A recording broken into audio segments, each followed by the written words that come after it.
क्या बोलते हैं, पहले लालू यादव की सरकार थी, क्या बोलते हैं, छोटा भाई और बड़े भाई की सरकार थी। आज चाचा भतीजा की सरकार है। इन्हें परहेज है किसका? नेता से परहेज है, वोटर से परहेज नहीं है। वोट इनको चाहिए लेकिन नेता नहीं चाहिए। इस तरह हमारे मुस्लिम और शेड्यूल कास्ट की क्या बोलते हैं सबसे बड़ा क्या बोलते हैं दुश्मन है। ये दिल में लगन है, मिलेंगे हर एक बहाने से। अगर आप ही मिल गए तो क्या लेना है इस जमाने से। अगर मुस्लिम भाई मिल गए तो मैं उस जमाने को हार दिलवाने के साल से मान लीजिए ये आरजेडी और जदयू हमको शोषण करते रहा। कौन का? शेड्यूल कास्ट को और मुस्लिम को। बाबा साहब के देश है, एक गरीब का भी वोट का अधिकार, एक मुख्यमंत्री का या प्रधानमंत्री उतना ही अधिकार है। BCom, BSc, MA, MCom करें विश्व की सबसे बड़ी यूनिवर्सिटी इग्नू से। सॉल्व असाइनमेंट्स और गाइड बुक्स प्राप्त करें। संपर्क करें Mahakal computers, DAV PG college के पास, पंच मंदिरा मोड़ से दाहिने, सिवान। हबीब के साथ झलकेगी अब आपकी खूबसूरती। हबीब सैलून आपको दे रहा है ब्यूटी सर्विस पर 30% की छूट, साथ ही हर तरह के मेकअप पर भी 30% की छूट। तो दिखना चाहते हैं अलग तो आज ही आ जाएं हबीब सैलून, JP चौक, रेमंड शोरूम के सामने, सिवान। अधिक जानकारी के लिए कॉल करें। 23 जून को बिहार की राजधानी पटना में विपक्षी एकता की बैठक होने वाली है, जिस बैठक में देश की 18 पार्टी जो है वो शामिल हो रही है उस बैठक में। लेकिन वहीं बीजेपी के प्रदेश अध्यक्ष सम्राट चौधरी का एक बयान आया था जिसमें उन्होंने कहा कि विपक्षी एकता की बैठक तो हो रही है लेकिन उन 18 पार्टियों से हर एक नेता जो है, हर एक पार्टी के एक उम्मीदवार जो है वो प्रधानमंत्री का सपना देख रहे हैं। हालांकि इस बैठक में खास बात यह है कि असदुद्दीन ओवैसी को नहीं बुलाया गया है या फिर उन्हें बुलाहट नहीं भेजा गया है या वो नहीं आ रहे हैं। बहन मायावती भी नहीं आ रही हैं। बातचीत करेंगे। पप्पू चमार जी, इसको किस नजरिए से देखते हैं? देखिए, बहन मायावती भी नहीं आ रही हैं, असदुद्दीन ओवैसी साहब भी नहीं आ रहे हैं। ये सबसे बड़ा बिहार सरकार का आप देखेंगे 30 से 35 साल से पहले क्या बोलते हैं, पहले लालू यादव की सरकार थी, क्या बोलते हैं, छोटा भाई और बड़े भाई की सरकार थी। आज चाचा भतीजा की सरकार है। इन्हें परहेज है किसका? नेता से परहेज है, वोटर से परहेज नहीं है। वोट इनको चाहिए लेकिन नेता नहीं चाहिए, इसलिए कि अपने नेतृत्व की बात मानेगा, अपने हक हुकूक की बात मानेगा और अपना DM मांगेगा, अपना SP मांगेगा, अपना DSP मांगेगा, अपना BDO मांगेगा, अपना हक की बात मांगेगा। इसलिए ये चाहती है ये सरकार। मैं एक कहानी के माध्यम से बता देना चाहता हूं कि ये किस तरह हमारे मुस्लिम और शेड्यूल कास्ट की क्या बोलते हैं सबसे बड़ा क्या बोलते हैं दुश्मन है ये सरकार। मैं बताना चाहता हूं कि आप एक कबूतर पोस लीजिएगा। ऐसे दुश्मन कहते हैं। आरजेडी जो है वो MY समीकरण चलाती है, A to Z समीकरण चला है, उसमें हिंदू आएंगे, मुस्लिम आएंगे, दलित आएंगे, सब आएंगे। जी, मैं कह रहा हूं ना कि अब मजबूरी हो गई है, दो दिलों को मिलना जरूरी हो गई। मुस्लिम और शेड्यूल कास्ट को आना होगा। और मैं ये बताना चाहता हूं आपके चैनल के माध्यम से कि जब तक दिल में लगन है, मिलेंगे हर एक बहाने से। अगर आप ही मिल गए तो क्या लेना है इस जमाने से। अगर मुस्लिम भाई मिल गए तो मैं उस जमाने को हार दिलवाने के काम करूंगा। मैं एक कहानी के माध्यम से आपको बताना चाहता हूं कि आप एक कबूतर पोस लीजिए। आप कबूतर जब पोस लीजिएगा ना तो ला कर रख दीजिए अपने घर पर, उसके 2 बच्चे हो जाएंगे। 2 बच्चे के बाद फिर 4 बच्चे हो जाएंगे, 4 बच्चे के बाद 10 बच्चे हो जाए, उसमें से 2 बच्चे काट के खाते जाइए, फिर 12 बच्चे होंगे, फिर 2 काट के खाइए। अर्थात कहने का अर्थ है कि सदियों से या 40 साल से मान लीजिए, 35 साल से मान लीजिए, ये आरजेडी और जदयू हमको शोषण करते रहा। कौन का? शेड्यूल कास्ट को और मुस्लिम को। मैं ये बताना चाहते हैं अभी तक कितना इनको परहेज है।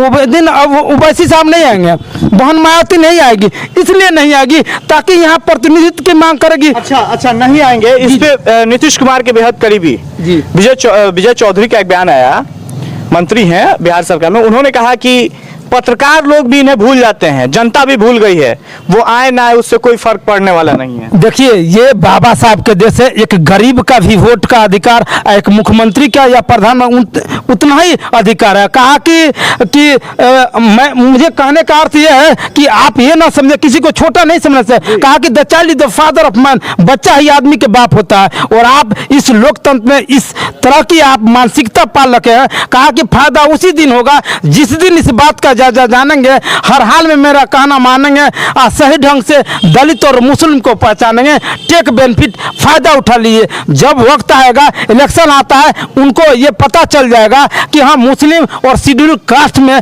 कितना ताकत है, वो वक्त बता देगा। मैं ये कहना चाहता हूँ कि ये जो कह रही है, देखिए अब बहन जी के जब सरकार थी तो 32 IAS अफसर प्रमोशन बनाई थी, अभी तक बता दीजिए इनकी सरकार बनी है, आज चाचा भतीजा की सरकार है। हाँ, इन्होंने यही विकास करवाया है कि IAS अफसर की हत्या इन्होंने करवाया है। IAS अफसर की औरत उसको मजबूरी बस यूट्रस निकालना पड़ेगा, बाद में सुसाइड कर ली। लालू यादव से मिलती रही एक IAS की औरत, मैं नाम नहीं रहना चाहता हूँ, और जाती है ये महिला।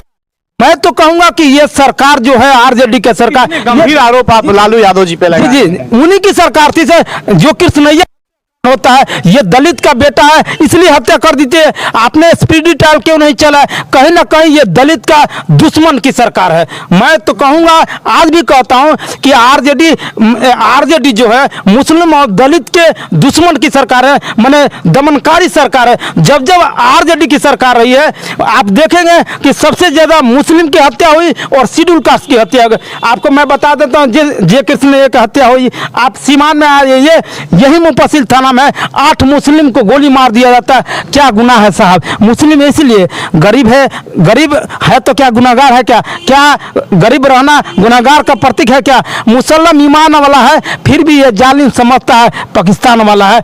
मुसलमान ईमान रखने का कारण है कि मुझे सजा दी जाती है। कहीं ना कहीं ये मुस्लिम और दलित शेड्यूल कास्ट नहीं समझ रहा है, अपने हक हुकूक को जाना होगा। कहा कि हक मांगते हो क्यों गुनाहगार की तरह, हक छीन लो एक हकदार की तरह। आपको अपना हक की बात उठानी पड़ेगी, आवाजें नहीं उठाएंगे तो लाशें उठाएंगे। चलिए एक बात और कर लेते हैं, आगामी 2024 लोकसभा चुनाव को लेकर के महागठबंधन जो है वो लगातार मजबूती से बिहार में तैयारी कर रही है। बिहार के मुख्यमंत्री नीतीश कुमार तमाम विपक्षी एकता की बैठक के कोशिश में लगे हैं। 23 जून को बैठक होने वाली, लेकिन बैठक से पहले जीतन राम मांझी, जो उनका कई ऐसा बयान आया जिसमें उन्होंने कहा कि नीतीश कुमार जहां रहेंगे वहां हम रहेंगे। एनडीए के साथ थे नीतीश कुमार, एनडीए के साथ रहे, लेकिन जैसे ही महागठबंधन में नीतीश कुमार आए, जीतन राम मांझी हिंदुस्तानी अवाम मोर्चा भी महागठबंधन में आया। लेकिन पिछले दिनों जिस तरह से देखा गया कि हिंदुस्तानी अवाम मोर्चा के राष्ट्रीय अध्यक्ष संतोष कुमार सुमन ने इस्तीफा दिया और पार्टी भी अब जो है कि हिंदुस्तानी अवाम मोर्चा महागठबंधन से अलग हो गई है,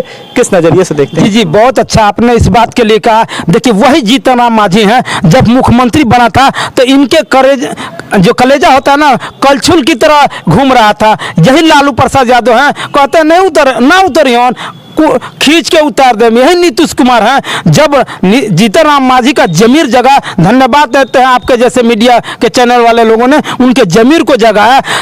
मैं बताना चाहता हूं, जब उन्होंने 34 फैसला किया, उसमें यह भी दिखाया अभी तक शेड्यूल कास्ट 450, मैं बताता हूं, आय से अधिक मामले में निर्दोष फंसाया गया है। उन्होंने 6 IPS और 2 IAS को लगा रखा कि उन्हें रिलीज किया जाए। तो नीतीश कुमार ही उन्हें मुख्यमंत्री बनाया, 2 महीने के बाद पद से हटा दिया गया। इसलिए हटा दिया कि ये सरकार चाहती है कि अन्न दिया, धन दिया और दिया पैसा, कान फूक के चेला बनिया, बोक रही चाहे भैंसा। आप बोक हमारा हक हुकूक की बात अपना नहीं उठाइए, अपने समाज की बात उठाइएगा तो आपका हटा दिया जाएगा। आप इनके पीछे लघु बने रहिए, आप इनके पीछे घूमते रहिए। बहन मायावती जैसे लोग नहीं आएंगे, ओवैसी साहब जैसे लोगों को नेतृत्व नहीं दिया जाएगा, इसलिए कि अपनी हक की बात मांगे। ये कब तक ऐसे सच? नीतीश कुमार जैसे ही महागठबंधन से हिंदुस्तानी अवाम मोर्चा अलग हुआ तो नीतीश कुमार ने कहा, उनका एक बयान सामने जिसमें उन्होंने कहा कि बहुत अच्छा हुआ हिंदुस्तानी अवाम मोर्चा यानी कि जीतन राम मांझी अलग हो गए, तो क्योंकि वो हम लोगों के साथ थे और इधर से बात जो है कि उधर ले जा करके रखते थे, बीजेपी वाले लोगों से मिलते थे, इधर उधर बात को करते थे। तो उन्होंने कहा कि अभी खुशी है कि वो हम लोगों का साथ छोड़ दिए हैं। ये चले गए तो बुरा है। कहा कि मेरा कुत्ता और आपका कुत्ता टॉमी। आप चले जाते हैं बीजेपी के साथ, कितने बार साठ-गांठ में रहे, तो आप ठीक है। अगर वो व्यक्ति मेरा हक की बात नहीं करेंगे, कहा कि तू नहीं तो और सही, और नहीं तो कोई और सही, अगर आप मेरे साथ नहीं आएंगे तो मैं किसी दूसरे के साथ। कहा कि गद्दार दो से वफादार दुश्मन अच्छा होता है, बेवफा बेटर देन वो होती है। ठीक है, दुश्मन रोज रोज मिले, मतलबी यार ना मिले, काली गोरी वैसे नहीं मिलना चाहिए। तो हमें दुश्मन अगर नहीं है मेरे काम, अगर दुश्मन ही वक्त पर काम में आता है तो वही मेरा हितैषी है। आप नहीं, जब मेरे प्रतिनिधित्व नहीं देंगे तो कांसीराम साहब कहते हैं नहीं सरकार बनाते हैं तो कम से कम सरकार गिरा दीजिए, नहीं गिरा देते हैं तो हिला दीजिए, तब वो समझेंगे कि आपकी ताकत के क्या वैल्यू है। उन्होंने बहुत अच्छा काम किया, ये स्वागत जोग है। हम साधुवाद देंगे कि उनके फैसला बहुत अच्छा किए कि हाँ, मैं कह रहा हूँ कॉलर छीन कर हक लेना पड़ता, ऐसे हक कोई नहीं देता। इसलिए वो कुर्सी पर बैठा वो तो मजा ले रहा है ना। तो आप अपने हक और अधिकार के लिए आप आइएगा तब मिलेगा, ऐसे नहीं मिल सकता। उनके लिए फिर एक बार धन्यवाद देंगे जीतन राम मांझी कि उन्होंने जवाब अच्छा दिया बीजेपी में जाकर कि आप कुमार ये भी तो चाह रहे थे ना कि विलय हो जाए पार्टी। नहीं क्यों विलय कर देंगे। हाँ, हमारे जीतन राम मांझी के बड़े बेटे जो हैं संतोष कुमार सुमन, उन्होंने कहा प्रेस कॉन्फ्रेंस के दौरान कि नीतीश कुमार लगातार दबाव बना रहे थे कि विलय कर लिया जाए पार्टी। हो हाँ, इनके बजुआ मजदूर बनकर रहेंगे। हम पार्टी नहीं चला सकते, आप ही पार्टी चला सकते हैं, आप ही मुख्यमंत्री। तो नहीं ना कि नीतीश कुमार कमजोर होते जा रहे, सोच रहे कि सबको मिला के ना हाँ, कमजोर जरूर होंगे, ऐसा कोई बात नहीं है। कमजोर एक ईंट की वैल्यू होता है साहब। अगर कोई बिल्डिंग इमारत बनती हो एक ईंट से स्ट्रांग बनता है। कहा कि यूनिटी जी स्ट्रेंथ, एकता ही बल होता है। तो मैं कहना चाहता हूं कि आपका बजुआ मजदूर हम कब तक बने रहेंगे। देखिए कभी भी मुस्लिम और शेड्यूल कास्ट का ये सरकार हितैषी नहीं है, कहीं ना कहीं ये विरोधियों की सरकार है यार। इससे अच्छा तो बीजेपी है कि दुश्मन है तो कभी मेरा दुश्मन है। मैं तो बीजेपी का, मेरा बाप भी बीजेपी से आएंगे तो मैं वोट नहीं दूंगा, लेकिन बीजेपी कहीं अच्छा कर रही है तो मैं मानूंगा कि आप मेरा अपना मेरे सम्मान नहीं दे रहे हैं और मेरे पार्टी को भी ले। आखिर क्या आपको इस बात का तकलीफ है, क्या आपको खटक रहा है। तो बहन जी भी मिल जाए, पार्टी में विलय हो जाए, ओवैसी साहब भी मिल जाए और आप छाली छील के खाते रहे, हमारे प्रतिनिधि नहीं मिले। आप मैं बताते देता हूँ, ये मुस्लिम की बात करते हैं, दलितों की बात करते हैं। अब तक कितने प्रमोशन से इन्होंने डीएम बनाया है, कोई मुस्लिम को बना है या शेड्यूल कास्ट को बना है। कितने इन्होंने डीएम दिए हैं, कितने एसपी दिए हैं, कितने एसडीओ दिए हैं, कितने वीडियो दिए हैं, कितने सीओ दिए हैं, आप बता दीजिए। एक भी नहीं दिए। केवल इन्होंने राजनीति किया है, केवल दलित। पप्पू जी एक आखिरी सवाल। बीजेपी के प्रदेश अध्यक्ष सम्राट चौधरी ने कहा कि 23 तारीख की होने वाली जो बैठक है उसमें 18 पार्टी और हर पार्टी के लोग चाह रहे हैं कि प्रधानमंत्री हमारा हो। जी नहीं, ऐसा कोई बात नहीं है। कोई एक ही राजा होता है ना, ऐसा कोई नहीं कि 1000 आदमी होंगे, वो उन लोग की मसला है। लेकिन आज इस बात से प्रूफ हो गया कि कहीं ना कहीं ये नीतीश कुमार, ये सरकार महागठबंधन नहीं है, ठगबंधन है और दलित मुस्लिम का दुश्मन की सरकार है।